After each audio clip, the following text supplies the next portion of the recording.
Hi and welcome back to my channel. I'm Antonia if you're new here, or if you've been here before, welcome back.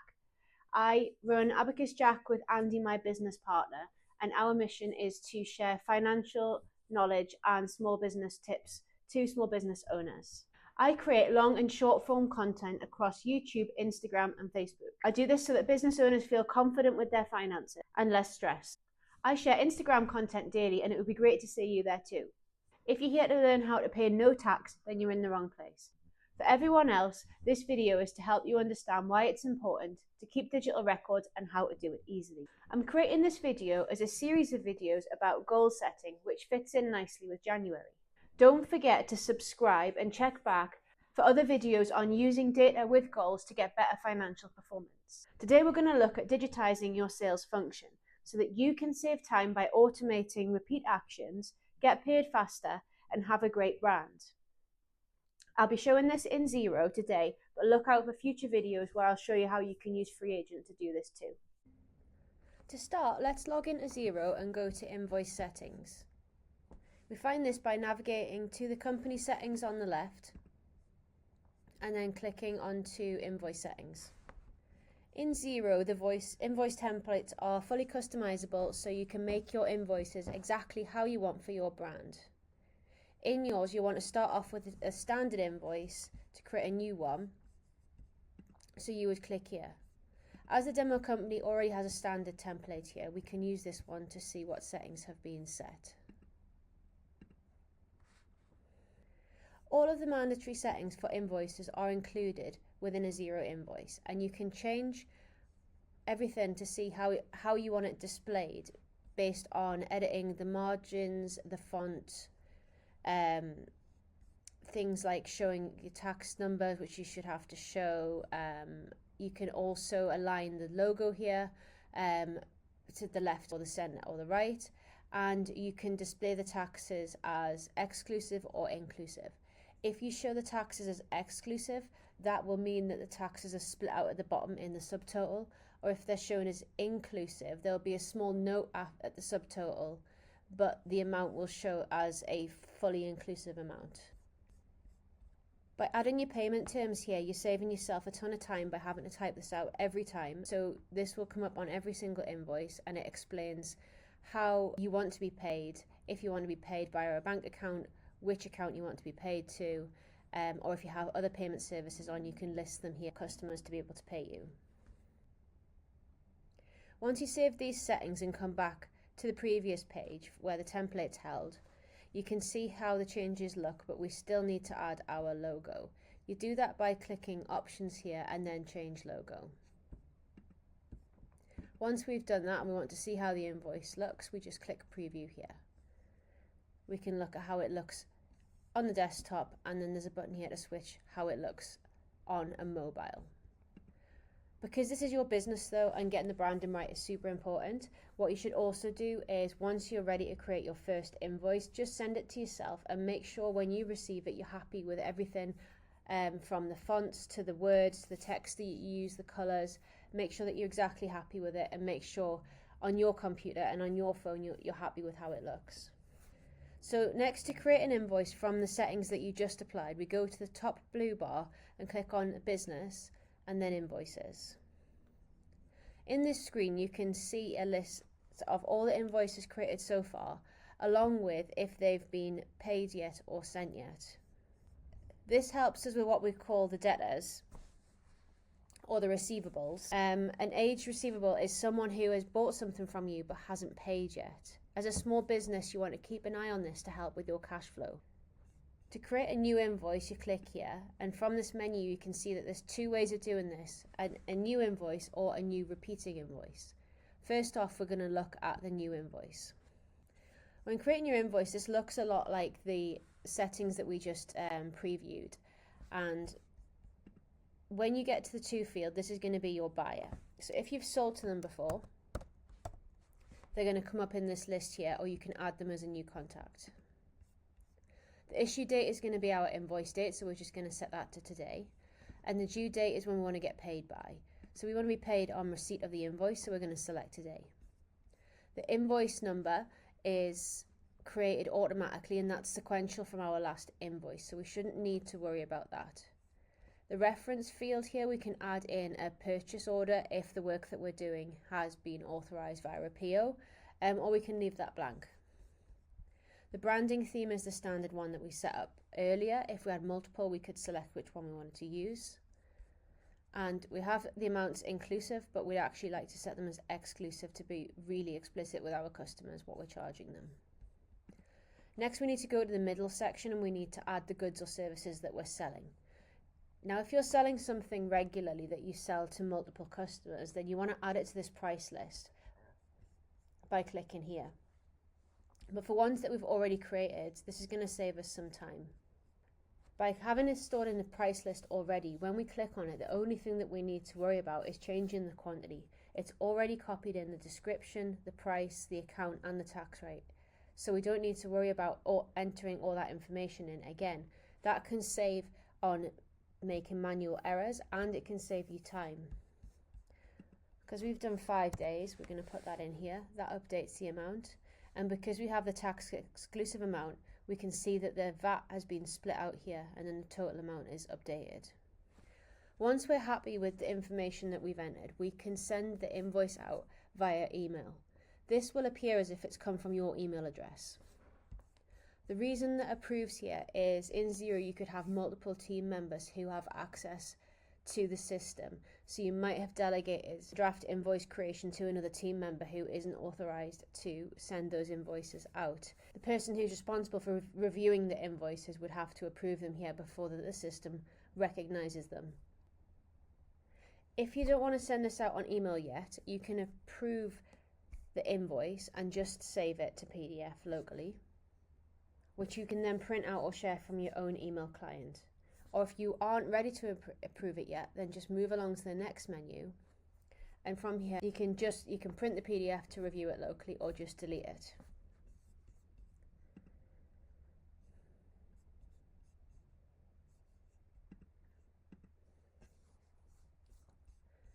Once you've sent the invoice, hopefully the customer pays within the payment terms that you set, so then you should be able to see the bank payment coming in from the bank rec screen.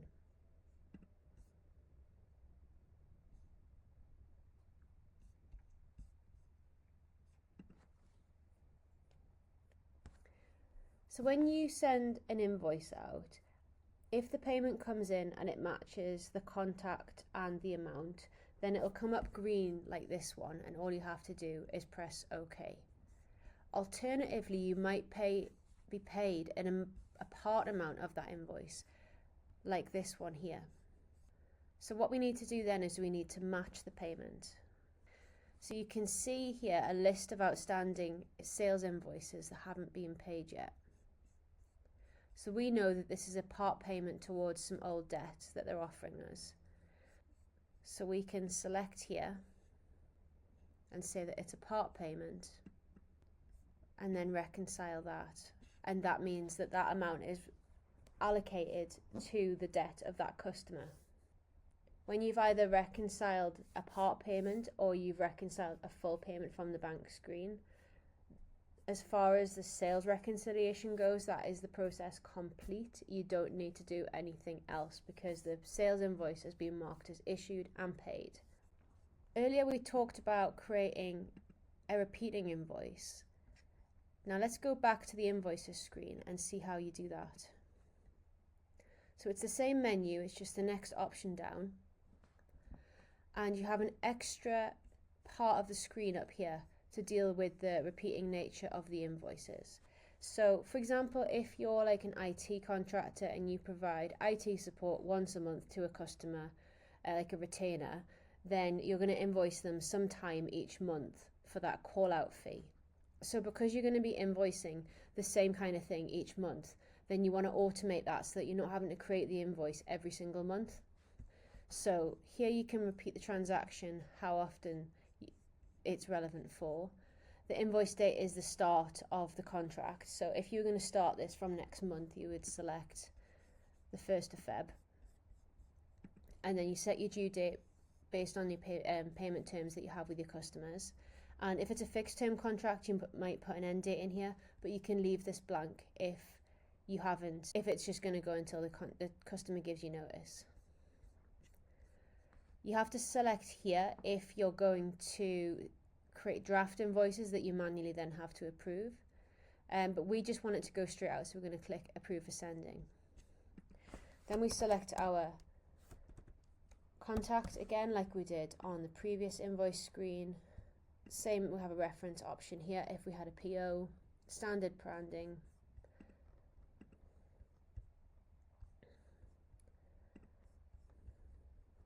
We're going to add this in once a month. And then once we save that, that will automatically create a sales invoice, which is sent out in Xero every month to the customer. Depending on the payment settings that you've set up, the customer will then pay that via bank transfer or via an online payment link. If you wanted to set up your online payments, you need to go to this settings section.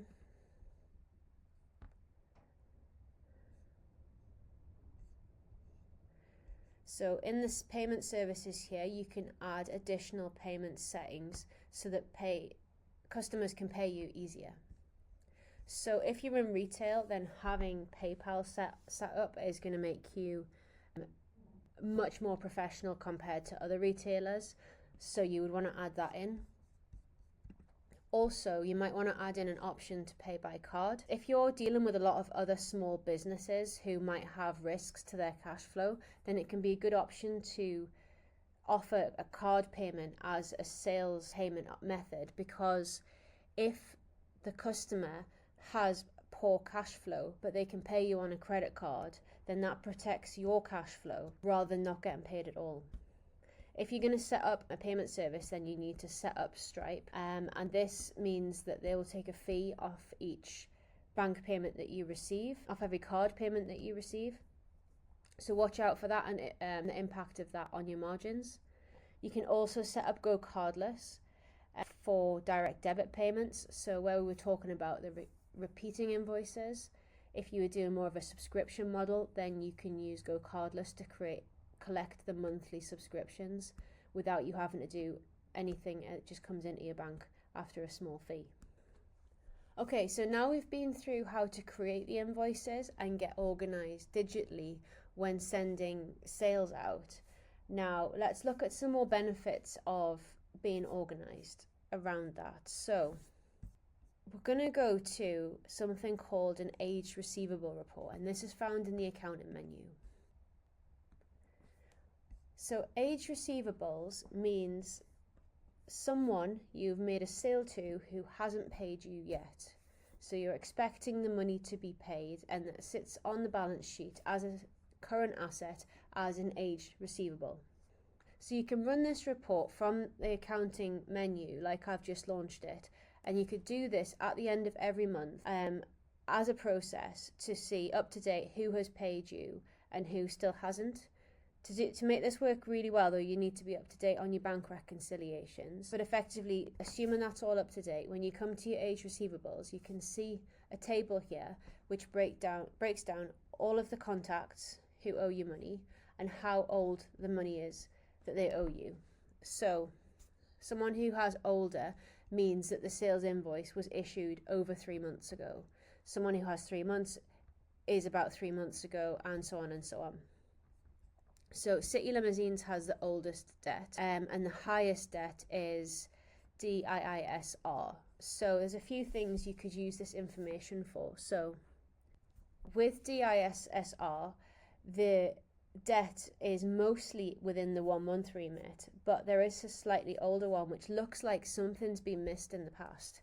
So for them, you'll probably want to send them a statement breaking down all the invoices with them and what they owe you so that they can tidy that up a bit. With the City Limousines, they look like late payers all the time, so you might want to offer them a benefit for paying early, or send them an offer where they get a 5 or 10% discount on the invoice value if they pay earlier than the payment terms. For the other ones around 1 month, I'd probably leave those alone for right now, but maybe in a week or two check back and make sure that they've been paid and they're not coming any later. For the one that we want to send a statement to, It's really easy to do from this screen. So we just click on the company name here. And this gives us a full statement for the customer. And you can see that it was this invoice here which was underpaid. So what you can do is export this as PDF, send them an email, explain that they have old debt that they need to pay, and then hopefully bring their account up to date. So we've looked at so far how to create sales invoices. We've looked at how to reconcile them when the payments come in. We've looked at what to do if you haven't been paid. Next, let's look at another report to look at the turnover. So the profit and loss will show you your sales that you've issued from Xero. And this is where you can really start to get into the data and start to link it to some goals. So in here you can see that we have different categories of turnover, and this is customizable in the settings as well. So you can start to break this down so it's relevant to your sales mix. At the minute this is showing you the date range of the financial year, but we can change this into a monthly view and then compare it with other months and see how it's tracking there and which revenue streams are higher than others. And you can look at the gross profit for each month and see how that's trending against your goals. The main reason I've brought you here today is, as a small business, you need to keep an eye on your turnover if you're not VAT registered for a rolling 12 months to make sure you know if you're at risk of going over the VAT threshold. The VAT threshold works in the way that the assessment period is a rolling 12 months from where you are. An appropriate assessment period for where we are right now on the 6th of January. Now, at the minute, we're nowhere near the VAT threshold of 90,000. So we don't need to worry right now. But say things pick up and in a couple of years we're starting to get around the 80,000 mark, then we want to understand where we are so that we can do some planning, because once you cross that threshold, you need to register for VAT, and VAT will be backdated to the point which you cross that threshold.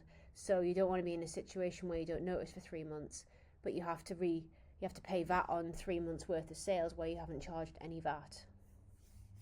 So that's why this is important.